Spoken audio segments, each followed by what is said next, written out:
พี่น้องตอนนี้เขาอยู่หน้าร้านคอยเซียนผ้ามุดเจ้าไปเบิ่งห้องพักพนักงานเด้อว่ามันเป็นแบบใดอันนี้อยู่หน้าร้านนี่พี่น้อง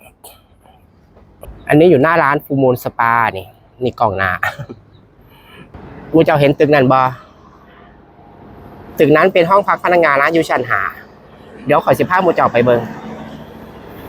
ย่างบ่ไกลได้พี่น้องถึงแล้วนี่2 นาที3 นาทีถึงแล้วพี่น้องเดี๋ยวขอ15มุดเจ้ากดลิฟต์ขึ้นไปชั้น5อยู่ในลิฟต์พี่น้องเดี๋ยวก็ลักขึ้นไปถึงแล้วเรียบร้อยเลี้ยวซ้ายมาพี่น้องจ้าอยากไปจักหน่อยกันนะถึงห้องพักพนักงานแล้วนี่ห้องพักพนักงานพี่น้องเปิดประตูเข้ามาแล้วอันนี้ห้องโถงนะก็จะมีตู้เสื้อผ้าของพนักงานทั้ง4คน2 ใบอันนี้ห้องนั่งกินข้าวเนี่ยเป็นห้องโถงพี่น้องเดี๋ยว15ไปเบิ่งของพนักงานกันแป๊บหนึ่งนะจ๊ะอันนี้ห้องพนักงานจะมีทั้งหมด4 เตียง1 2 3 4พักร่วมกันพี่น้อง4 เตียงแอร์1 ตัวพัดลม1 ตัวนี่แหละประมาณนี้ห้องพนักงานจะมีห้องน้ำในตัวด้วยพี่น้อง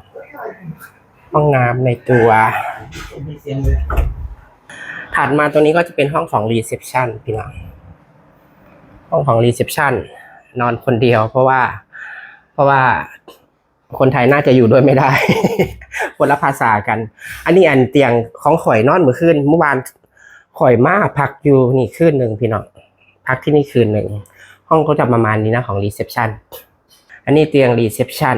นะครับ15ไปเบิ่งในครัวนี่ห้องครัวทำอะไรกินกันเธอ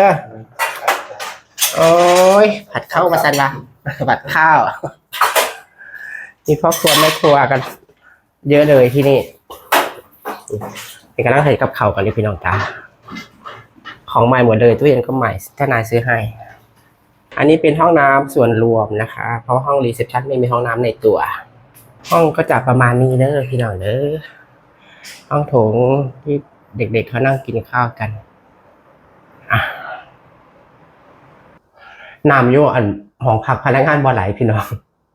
คอยไปอาบน้ำอยู่ร้านมาแล้วคอยก็ขึ้นมานี่ล่ะก็ร้อนเหงื่อแตนปัญหากระแจงจนน่าไปแล้วตอนนี้ก็สิมาหากินข้าวเสร็จแล้วก็สิไปอันผ้าน้องๆเขาไปจัดของที่ร้านเอาของไปลงที่ร้านเพราะว่าที่เขาหิ้วมากันจากไทยนั่นแหละของหิวจากไทยหิมะบ่เบิดดอกพี่น้องของมันหลายแห้งเมื่อคืนนี้ก็นอนบ่ใครหลับไปพี่น้องเดี๋ยวตื่นเพราะว่าเฮาตันบอกคุ้นเคยเนาะแต่ที่ก็เลยนอนไม่หลับก็สิมาทันนี่ล่ะน้องๆเขามาถึงเมื่อวานคอยกับเจ้านายกับมาสาขาที่2เลยมาดูพนักงานแล้วก็มาจัดแจง อะไรหลายๆอย่างคุยเรื่องกฎระเบียบเรื่องการทำงานระบบของร้านเป็นแบบไหนจังซี่นะเป็น มาคุยให้น้องๆเขาเข้าใจแล้วก็ปฏิบัติตามกฎกติกาไม่มีอะไรมากมายหรอกแต่ว่าเดี๋ยวจะคุยกับน้องๆนั่นแหละมันไม่มีทั้งหลายแต่ว่าต้องอยู่ในกฎระเบียบเนาะทุกที่นั่นแหละไปแล้วพี่น้องไปหากินต้มมะม่าก่อนหิวเข่า